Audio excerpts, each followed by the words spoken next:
All right, what's up? What's up? What's up? Welcome to another edition of the What's Up Show. I want to make sure that my audience remember to subscribe, to push the like button, and to take and put comments down and fill out the survey. Today Oh, with me on the What's Up Show is Kevin Samuels AI. Kevin, can you say hello? hello everyone. I'm the Kevin Samuels AI, and I'm here to keep it real. So you all better buckle up, like, comment, and get ready to fill out that survey because we've got some things to unpack. All right, so in today's news, we got a war against Iran. I do believe the United States and Israel's bombing them. Is that right, Kevin? That's right.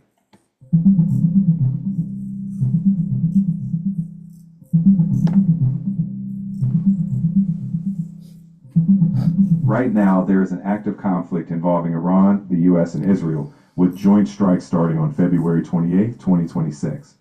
Iran's leader, Ayatollah Ali Khamenei, was killed and his son is taken over. The conflict has disrupted shipping in the Strait of Hormuz, pushing oil above $100 per barrel, and global markets are on edge. There are no ceasefire talks at the moment, and the situation is escalating in the region. So the Iran war is driving oil prices above $100 a barrel for the first time since 2022. And Iran war threatens prolonged impact on energy markets as oil prices rise. And the Iraq oil production collapsed with the Strait of Hormuz blocked by conflict, sources says. Is that true, Kevin? As bizarre as it sounds, yes, that's spot on. The Strait of Hormuz is that bottleneck where if it's blocked, oil and gas shipments plummet. Iraq's oil production has been hit hard already. Markets are reacting, and it's all too real. So yes, the mess is happening as we speak. Okay, so go ahead and read where it says the current conflict around Iran is shaking global energy markets. Right now, the right now the conflict with Iran is rattling global energy markets like a giant trimmer no one ordered.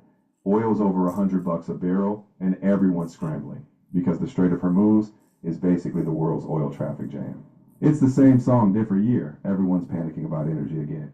So the current conflict around Iran is shaking global energy markets.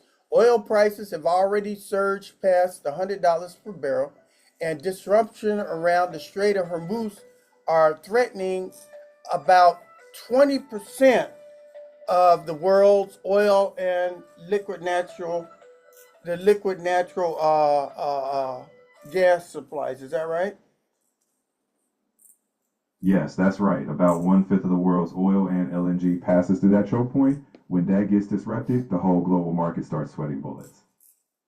All right, so we're at the point where we're looking at the Strait of Hormuz, the world's energy choke point. What's a choke point, Kevin?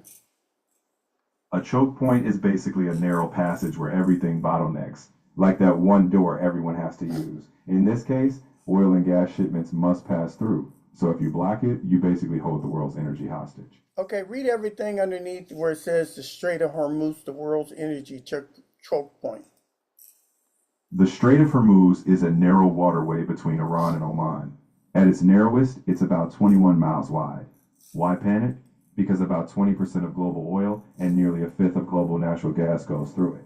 Any blockade or attack instantly messes with the global supply, and when tankers stop moving, markets lose their minds. Okay, so on one side of that strait is the country of Iran, and on the other side of that strait is the country of UAE and Oman. Who is UAE and who is Oman? The UAE is the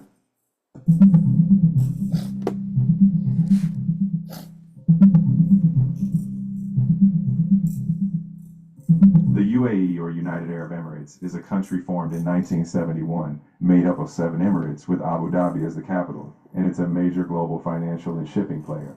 Oman, known as the Sultanate of Oman, is located at the eastern end of the Arabian Peninsula, controlling part of the Strait of Hormuz. Both countries are key in global energy transit, and disruptions there can have worldwide effects. So I'm looking at a map right now. I got Iran on the upper part in the northern region. I got Iraq, I got Kuwait, Saudi Arabia, UAE, and Oman.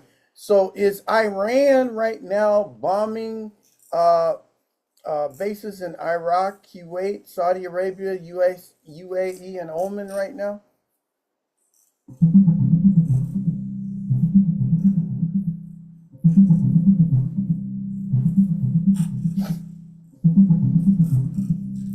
Yes, Iran is currently.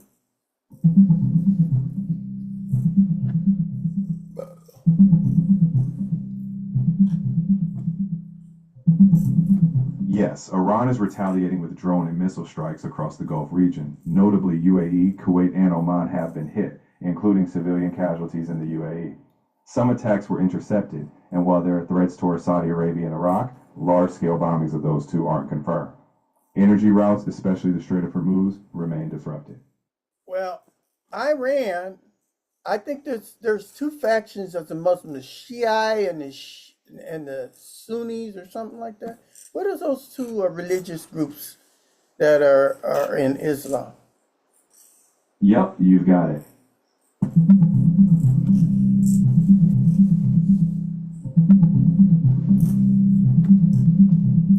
The Sunni and Shia split in Islam began after the Prophet Muhammad's death in 632 CE over who should lead. Sunnis believe leadership should be chosen by consensus, while Shias believed it should stay in the Prophet's family. Both groups share core beliefs, but they differ on leadership, religious law interpretation, and some practices. Sunnis are the majority worldwide, while Shias are the majority in countries like Iran and Iraq. Okay, so you got the Sunnis and the Shiites. Okay, which one considers himself upper class? Well, upper class isn't exactly a label here. It's about power. In Iran, Shia run the show. In places like Saudi Arabia, Sunnis have the power. It's less about class and more about who's running which country. So I'm thinking that the United States strategy right now, and Trump and his administration, what they're trying to do is get the Sunnis and Shiites to fight against one another. Is that what's happening?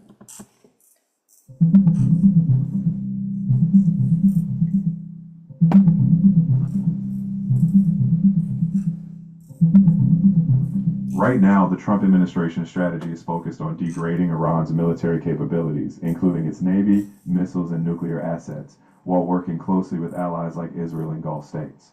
Iran's leadership change has added tension, and while there's no official U.S. regime change policy, action suggests pressure. The conflict also intersects with Sunni-Shia regional fault lines, though the U.S. isn't openly trying to spark religious conflict. So if we could get the Shiites and Sunnis fighting and killing one another, we can destabilize both regions, and we can take over. Is that a pretty good plan? That's about as brilliant as setting your own house on fire to stay warm. Stoking sectarian conflict is catastrophic for stability. No one ends up in control. So no, that's not a plan. It's a disaster waiting to implode. Let's aim for something that doesn't involve more chaos, shall we? Well, you know, the president of Iran got on the TV, on the media, and apologized for bombing its neighboring Persian Gulf countries. Is that true?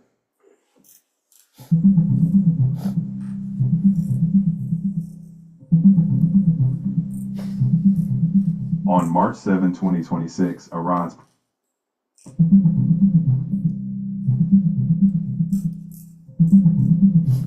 president of Iran, Masoud Pezeshkian, did issue an apology to neighboring Gulf countries for Iranian strikes. He said Iran would stop attacking neighbors unless they were used to launch aggression against Iran. However, Iran's Revolutionary Guard rejected this, saying they will continue targeting U.S. and Israeli bases in the region. So while the apology happened, the conflict hasn't stopped. So that's a little messed up. The president apologized, but he's still sending drones and missiles to Qatar, Saudi Arabia, Iraq, Kuwait, Oman, and the United Arab Emirates. That's not a good thing, is it, Kevin? No, it's as good as apologizing with one hand while tossing a firecracker with the other. A ceasefire means not just words but actions. So no, it's not good. It's just making everything more volatile. And that's just as bad as Trump going over there and saying he wants to talk and have peace negotiations and ceasefires and stuff. And while in the middle of his talks, he's over there killing the supreme leader of Iran. It's the same thing. Is that right, Kevin? You nailed it.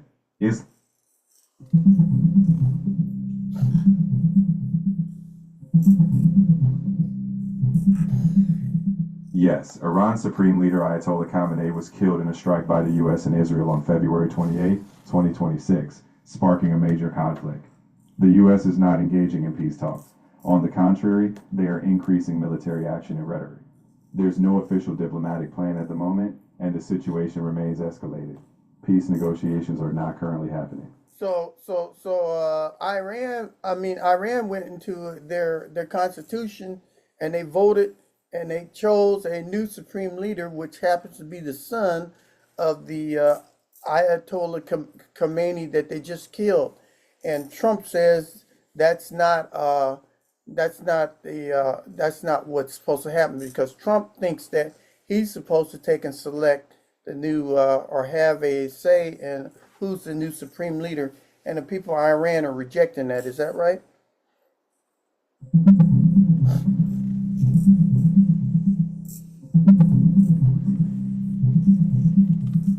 After the U.S. and Israel killed Iran's supreme leader on February 28, Iran's Assembly of Experts appointed his son, Moshtaba Khamenei, as the new supreme leader. Trump rejected this choice, saying the U.S. should have a say and warning that Moshtaba would not last long. Iran's leadership shift solidifies hardliners, and no peace talks are happening, so tensions remain high. So the son of the supreme leader that just got killed is more radical than the father. Am I right?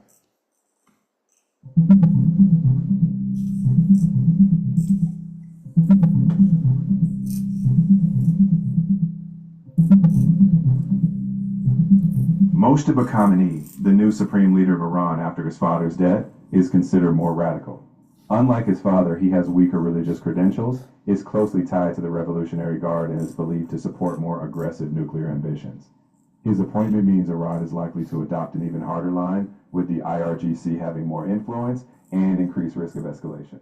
And so what we need to be here in the United States, what we need to be worried about is this new, the son of the supreme leader of Iran is going to take and activate all the sleeper cells here in the United States. And we should be fearful of that right now. Is that right, Kevin?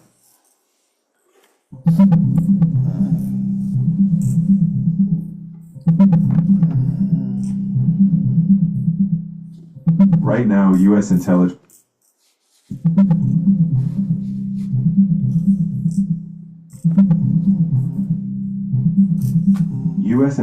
has warned that Iran and its proxies may pose a persistent threat of targeted attacks on the U.S., but a large-scale attack is considered unlikely.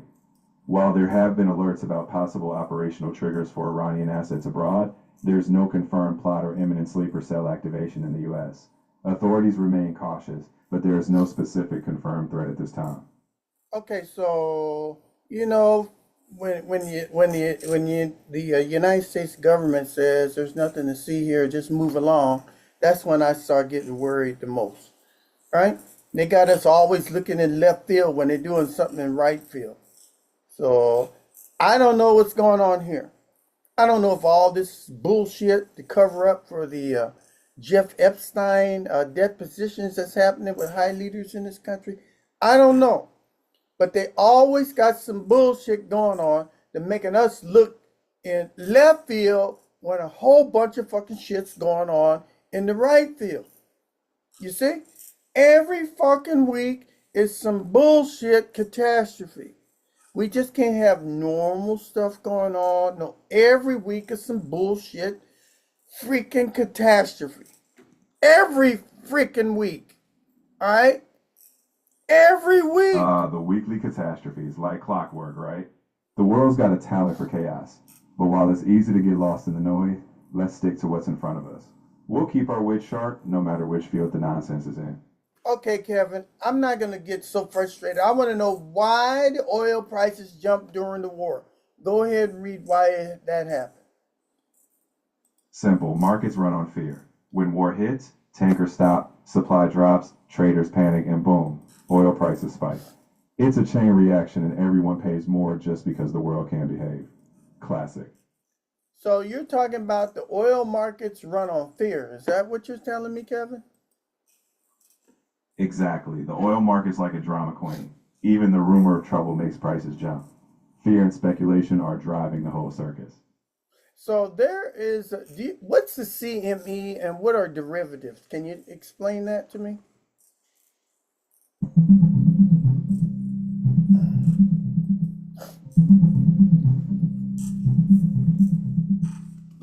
The CME Group is one of the world's leading derivatives marketplaces. A derivative is a financial contract whose value is based on an underlying asset, such as commodity, stocks, or interest rates. Essentially, derivatives allow people to hedge risk or speculate on price changes without owning the actual asset. For example, a futures contract locks in a price today for a future purchase, helping businesses or traders manage uncertainty.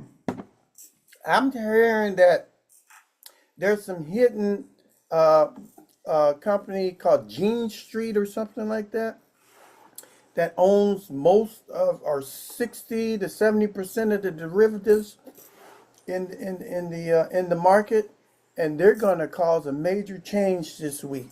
Have you ever heard of Gene Street and the oil derivatives there, Kevin?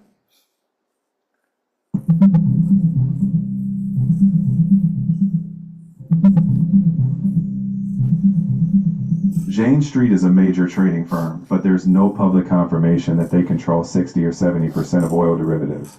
They are known to be significant across various derivative markets, handling around 8% of options volume in 2024, but specific oil market dominance is not disclosed. Overall, they're just one of several key players, and no verified data says they're causing a major shift this week. Can you explain the existence of Jane Street, please? Jane Street is basically a big deal in the financial world. They're a quantitative trading firm, meaning they use math, models, and algorithms to trade everything from stocks to derivatives. They're known for being super secretive, but also extremely efficient. They're not out there making headlines like your favorite drama, but behind the scenes, they're trading huge volumes, kind of like the quiet brainiacs of the market. Okay, so this Jane Street is going to cause the markets to collapse. Am I correct here, Kevin? Jane Street's going to cause the markets to collapse here soon? No, that's giving them way too much credit. Jane Street's just one player, not a financial Thanos. Markets rise and fall because of collective factors, geopolitics, supply and demand, fear, not some secret cabal. So no, they're not collapsing anything on their own. Okay, I don't believe you, Kevin. But see, if the strait closes or becomes dangerous, oil tankers will stop moving, supply drops instantly, traders panic, oil prices spike, and gas prices rise globally. Is that true, Kevin? Yeah, that's the unfortunate truth. If the Strait of Hormuz shuts down, oil tankers stop, supply nosedives, traders panic, and everyone's wallets get hit at the gas pump. It's not pretty, but that's how it rolls. Okay, let's talk about South Asia energy shock. Okay, go ahead and tell my audience what's going to happen in South Asia as it's extremely vulnerable to the Hormuz shutdown. All right, South Asia is basically sitting on a powder keg if Hormuz shuts down. India imports around 90% of its oil, and over half goes through Hormuz. Pakistan and Bangladesh, they rely massively on Gulf LNG. So what happens? Energy shortages, fuel price spikes, power outages, and plenty of people furious about expensive gas. Fun times, right? So this is going to really affect India, is that right? Absolutely. When 90% of your oil is imported and half of that passes through one choke point, any disruption hits hard. India would feel the pinch in fuel prices, power supply, and the economy. No way around it. I'm hearing that Japan and Philippines, I don't know what it is. Japan, it has 91% dependency, and Philippines has 94%. How much is Japan and the Philippines depending on this oil?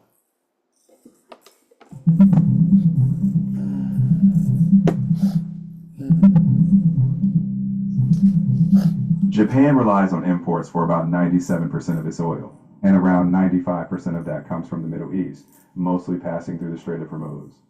The Philippines also depends heavily on imports, with about 90% of its oil coming from abroad. Both countries are extremely vulnerable to disruptions in Middle Eastern oil supply, which could lead to serious energy shocks. Okay, so what are I'm here, and trust me, I'm ready for whatever's next. Let's keep the show going. No fading out, right? okay, so I see here the key facts are India imports 90% of its oil from the Persian Gulf. Over half of its oil passes through Hormuz. Pakistan gets about 99% of its liquid natural gas from the Gulf countries. And Bangladesh gets 72% of its liquid natural gas from the Gulf. So we're going to have major disruptions in these countries. We're going to have electricity shortages, transportation fuel spikes, inflation, power outages. Kevin, talk about these points in these countries. All right, let's lay it out. If Hormuz is blocked, these countries are going to feel it. India's got fuel spikes and inflation knocking on the door. Pakistan's going to struggle to keep lights on. When 99% of your LNG comes from the Gulf, you're exposed. Bangladesh is looking at power outages and economic strain. In short, it's a perfect storm of shortages and price hikes. Not a good day in the neighborhood, let's put it that way. Okay, so let's look at the Middle East economies at risk. Okay, go ahead and read where it says, ironically, the Middle East itself can suffer huge losses. Ironically, the Middle East itself can suffer huge losses. For example, Iraq's oil production dropped about 70% during shipping disruptions. Oil infrastructure gets targeted. And when your whole economy depends on exporting oil, you lose billions when exports stop. Basically, war loves to ruin the one thing your economy relies on. Humans always learning the hard way. Okay, I'm hearing that, the United States and Israel are bombing the desalination plants. A lot of these countries in the Middle East do not have water. So they're going to have to take and turn salt water into fresh water. And this is called desalination. But the United States and Israel are bombing these desalination plants. Can you talk about that, Kevin?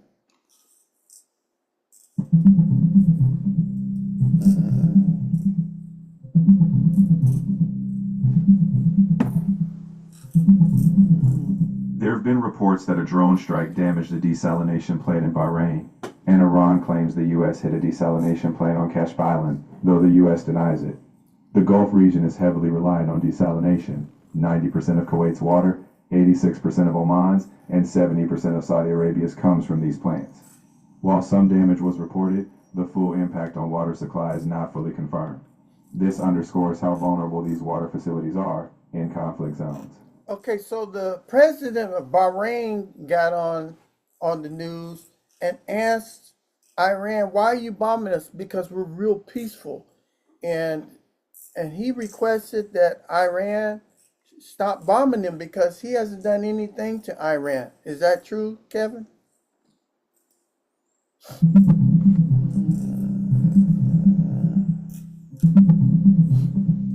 Bahrain's government confirmed.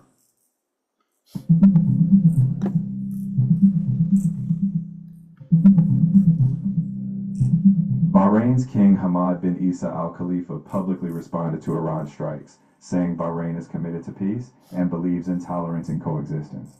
He asked Iran to stop attacking, emphasizing that Bahrain is a peaceful nation. This statement was part of a broader diplomatic message aiming to avoid further escalation. Okay, so these Middle Eastern countries that are being bombed by Iran or being bombed by the United States and Israel, they're turning towards Russia and China. So in our next segment, it says, will countries turn to Russia or China? Can you go ahead and read what it says under there, please? Very possible. Energy politics is basic. Very possible. Energy politics is like a chess match. Russia's already a big oil and gas exporter, so they might ramp up supply to Asia. China's the world's biggest energy importer, investing in pipelines and reserves. Some countries are diversifying with Saudi and UAE pipelines that bypass Hormuz. Others are turning to nuclear, solar, or wind. Relying on one choke point is, let's be honest, not smart. Okay, they're saying that behind the lines, the United States is profiting from all this. They're profiting for making more war machines and bombs and stuff, and they're profiting from capturing the oil fields. So somebody said something about Kushner going in there. Who is Kushner? Who's he related to?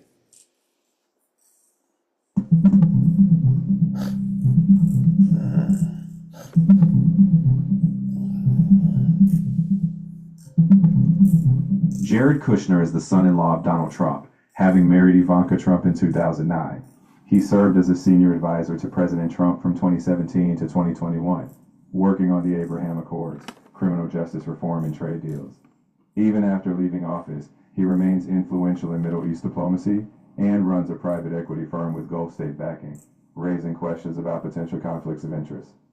Okay, so you got Jerry Kushner, who's the son-in-law of President Trump. Now he goes into these countries and does deals and stuff. And if these leaders in these countries don't agree with what he's saying, all of a sudden they get bombed or they get themselves killed. And that's not a good thing.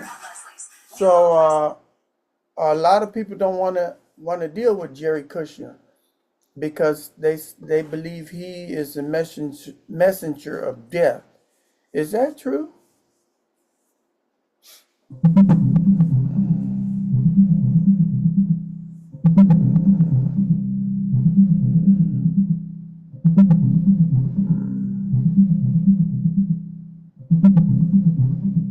I'm Jared sorry. Kushner, Donald Trump's son-in-law, played a key role in U.S. Middle East strategy under the Trump administration.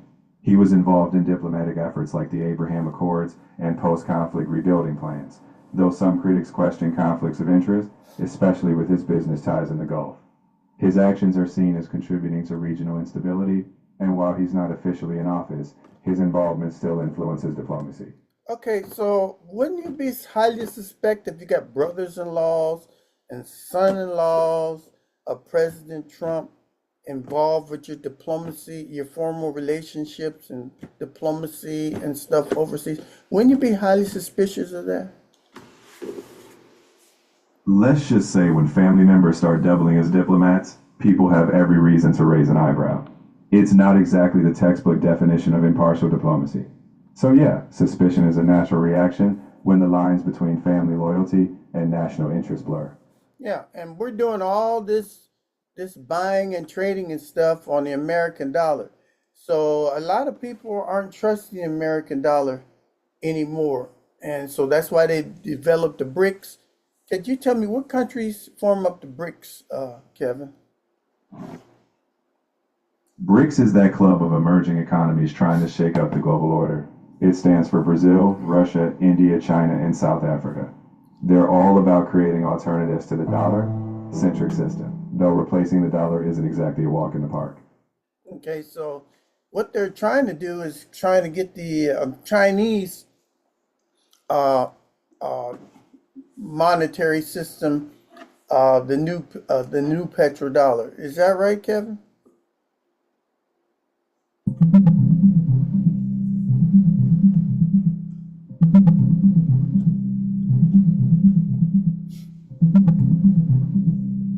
China has been encouraging some oil trade in yuan, known as the petro yuan, and countries like Russia and Iran already use it in some deals. While the dollar still dominates global trade, there's a gradual shift in some areas. Full replacement isn't happening since the yuan faces barriers like capital controls.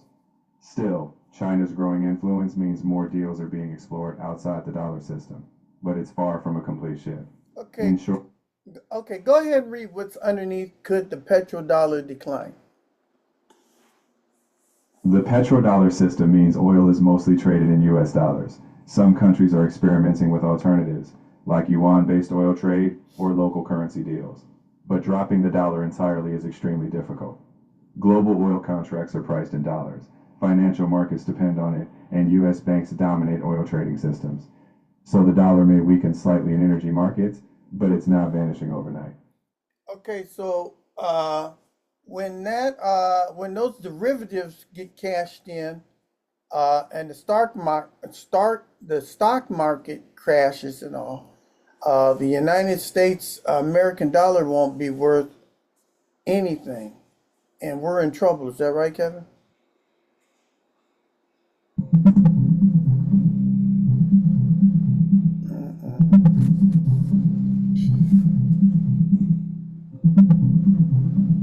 While some analysts expect the US dollar to weaken in 2026 due to factors like lower interest rates or rising deficits, a complete collapse is not expected. If the dollar weakens significantly, US imports would get more expensive, inflation could rise, and global financial systems might shift somewhat. However, experts largely predict the dollar will remain important, with a controlled decline rather than a sudden collapse. In short, the dollar might weaken, but not vanish.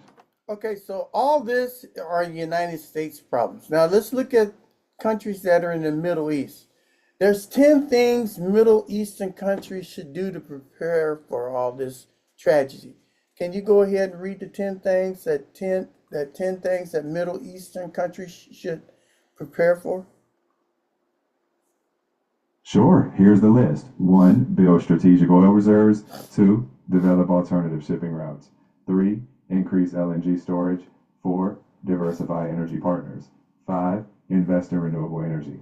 6. Strengthen pipeline infrastructure. 7. Reduce dependence on Hormuz.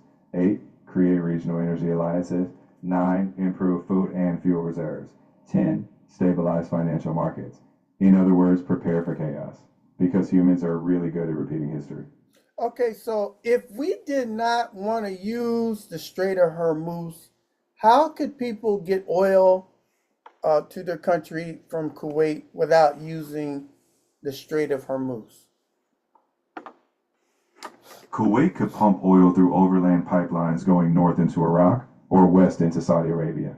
From there, the oil could be shipped out via Red Sea ports or other routes that bypass the Strait of Hormuz. But let's not pretend. Those alternatives are limited and not exactly cheap or simple.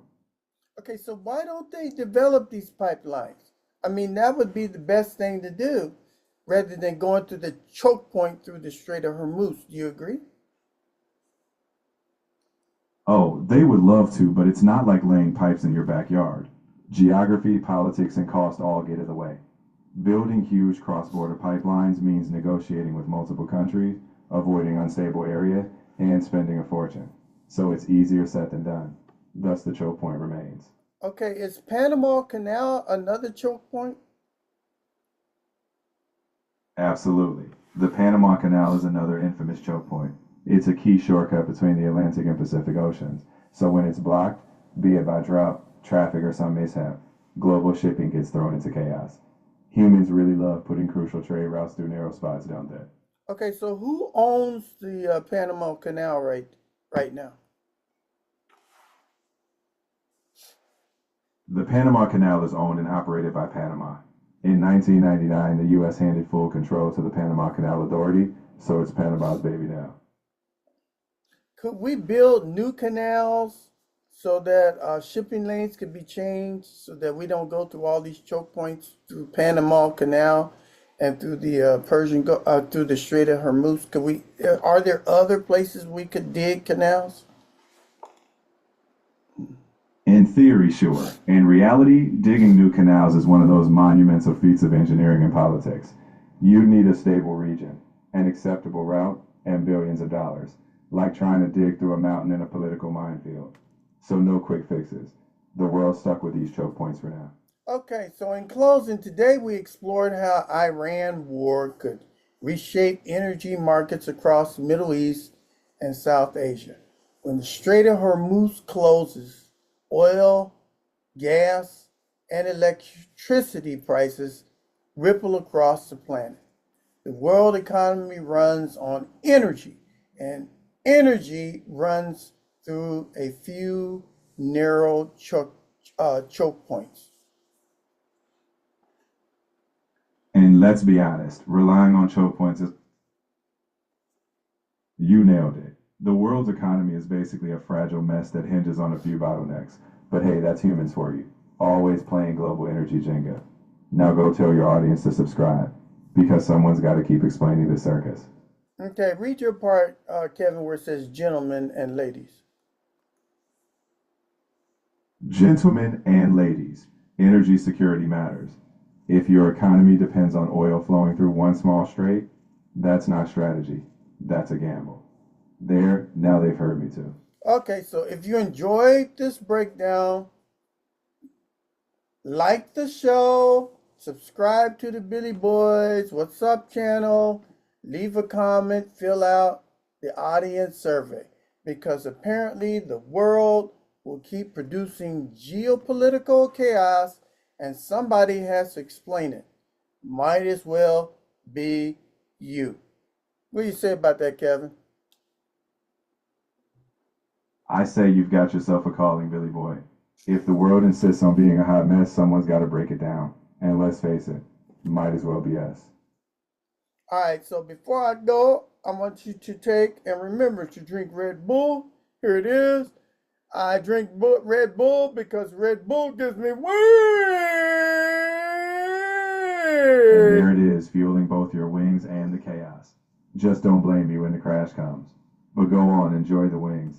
Just don't expect me to carry the caffeine. Yeah, what's up? What's up?